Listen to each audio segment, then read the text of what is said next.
What's going on, YouTube? Triple H here. I'm here today bringing y'all a video on what my perfect team would be. I had a guy at UMD Dallas ask me, what is your perfect player? What is your perfect team, and etc. So I decided to make this video, and shout out to that dude. And, you know, my perfect team, this is no specific players into this before we start. It's kind of more of a generalization of how I think a player should be to achieve greatness. This is from a gaming standpoint and a life standpoint. So this can be, you can take this into the business world and you can do it that way. Either or, take it how you want it, it is what it is. This is my advice. My personal, as a coach, my personal best player is a player that is, I'm going to start off with the word open-minded. Open-minded to new things. Because in a sense, like in this world, like especially, we'll go back to Black Ops 2. In Black Ops 2, there came a point in the game in which everything was always the same. Everything was the same, and every single pro had already done most things. Most of the things had already been done, and you can kind of expect what's going to happen here, what's going to happen there, what's going to go on here, and whatnot. But also in real life, like people go to college, and they're like, I want to do this, and this is what I want to do, and by God, go do it. Like, go do you. But my way of thinking of it is, see, all these other people are doing the exact same things, and you're competing against all these other people. I think in this world, in this life, in order for you to be successful, you have to think out of the box. You have to think something absolutely and totally insane. People think I'm crazy. I could be a little crazy, but I fucking love it. Like, if I wasn't crazy, I would be boring. And if like I was boring, then like, I don't know. It wouldn't be fun for me. Like, I'm never bored any time in my life. Like, genuinely bored. And like, I think in a sense you have to be crazy and creative in order to be the person that you want to be. You have to be yourself. Don't let anyone else ever like tell you who you should be, how you should do this, how you should do that. You do you. You literally just have to take what they say, take it into effect, take exactly what they say. Yes, their opinions are important because everyone's opinions are important. For you to genuinely achieve greatness, yes, you should be yourself, but you should also take into account what other people think. See what other great people have done. Take into what they've done and how they got to where they need to be, how they got to where they were, and apply that to your own personal ways, because you're never going to be someone else. Like, you're never going to be the person that you thrive to be. I have my role models, yeah, of course. I'm never going to be that exact same person. May I be close? Possibly. But I'm not going to be that person. You can learn people's ways and how they go about them, and then you need to modify them, like those things, into your own personal life. You have to evolve as a person, as you. You have to be yourself. You have to have the ability to adapt to your surroundings, adapt to the people around you, adapt to the environment, and find a way that whatever you're going to do, you need to do it and be successful at it. Do what you're going to do, and if you even consider like putting your toe in the water, put your entire body in the water. Jump in the water. Like, you have to literally, like, if you just dabble your toe, you're just going to be wasting your time. Like, why do you want to sit here and bullshit when, like, realistically, like, if you actually want to do something, then by God, do it. Do you. Find a way to figure out where you want to be and then get there. Get there and do not let anyone stop you. No one. Take other people's advice. Yes, absolutely. Take any advice. I will never turn on advice, and I will never turn down what people have to say, because you're never going to stop growing. You're never going to stop living. You live and you learn, and the second you stop learning is the second you stop living. And you literally need to, you just have to just try new things. Try new ideas. Try new foods. Try new this. Try new that, because you never know what you're going to like and what's going to work for you until you've tried it. And if you do think that, then you're ignorant and you don't know anything.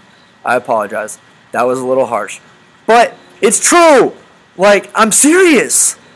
Like, okay, alright, so that's number one. So, number one, be open-minded. 2, a player that has confidence. There's a fine line between the words having an ego, cocky, and confidence.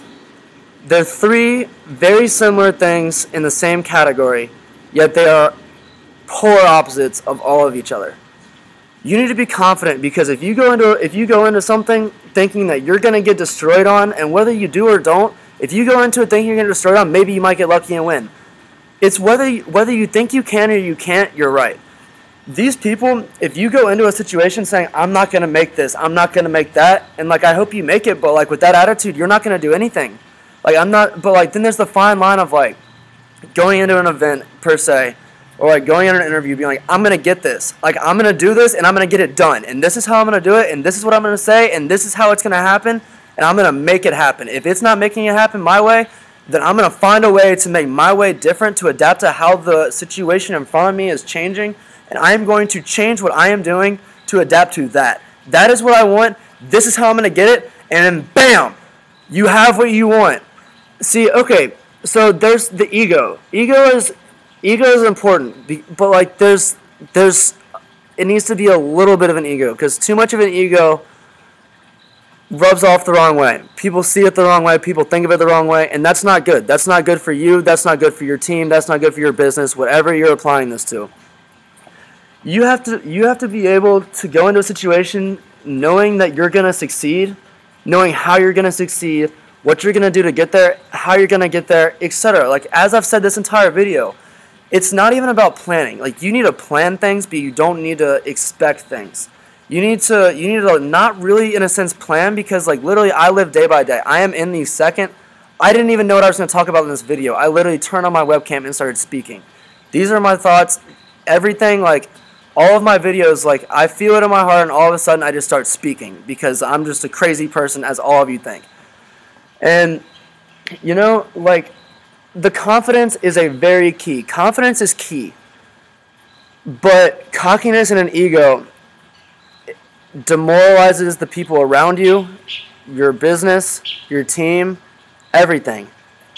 Ultimately, in the long term. Because realistically, your short-term goals are they're irrelevant. My short-term goals are irrelevant. Like, yeah, I want to do this, and yeah, I do want to do that. But I have my long-term goals of where I want to be at this point in time, and I'm going to achieve it. This is going to happen. It's going to go the way that I want it to go, because I'm going to do everything in my power to make it happen that way.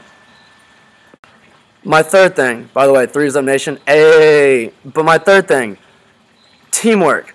Teamwork and a team player. Someone who isn't going to sit there and with their cockiness and attitude say, I can't do this and I can't do that and I don't want to do this and I don't want to do that. This is how I want to do it, and like do it. Okay. But at least take out the other people's thoughts into mind. See, if you come into an event and you think, this is how we're going to do everything, and this is how we're going to do that, and then all of a sudden you're losing, and you're sitting there like, why are we losing? Like, this is what we practice. Like, this is what we're doing. Well, obviously you're doing something wrong. Obviously they know what you're doing, and obviously they're beating it.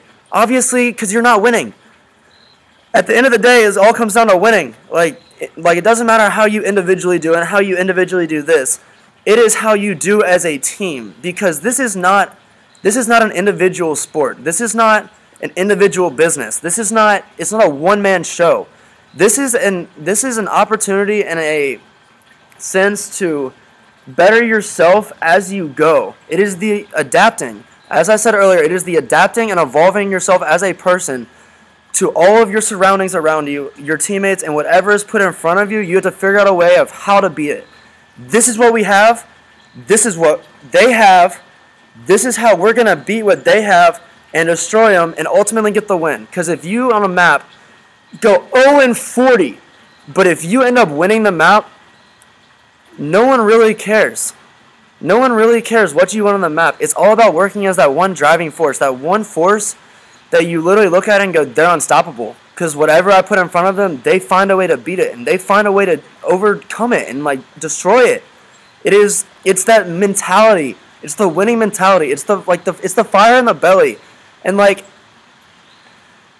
not everyone has the fire in the belly. Like, and you can't light a match in it. Like, go try soloing a match and don't burn yourself. Don't do that at home. But I do approve this message. But it's just like, in a sense, it's kind of like entrepreneurial. It's like, it's not something that's just going to be taught. It's something you either have or you don't. It's something that it's either you like, it's like that deep driving passion inside of you that's just like, I want this and I'm going to make it happen. That is important. That is important. It is trying to work together as that one driving force. As I said in my previous video about teamwork and everything, it is like working together as a team for that one driving force to ultimately succeed. And like when you get down, you have to get back up. You fall all the time. You are going to hit rock bottom. That is when you figure out how to get out of rock bottom, because no one enjoys rock bottom. And if you do, you're weird. You want to be at the top. Why? Because feels great to be successful, and it feels great to do big things in life.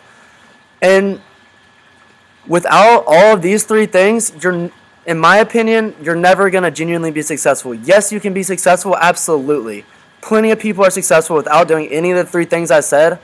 But these three things, in my mind, from a business standpoint and from a team standpoint, from a Call of Duty standpoint and in a real life standpoint, these things are characteristics of a person. They're characteristics of the person that I want around me. They're people that I want around me. And there's certain people that are like that, and I surround myself with them. And we're going to do great things together, I hope. But I mean, these are my things. These are my three things. And I'll put them in Spark Notes, and I'll go, 1, open-mindedness. 2, never let your confidence turn into a cocky ego. 3, teamwork, be a team player. Listen to people. Be open-minded about things. And get things done. Get things done the way you want them done, and make sure that they happen that way. And y'all, there's a lot more things I have to say about this video, but I'll probably do it in another video, but my time's running out. I'm sorry for this really long video. If you stayed around for the whole thing, I love you. 3's Up Nation and YouTube, as always, it's been a pleasure, and I'm out. Don't do anything I wouldn't do.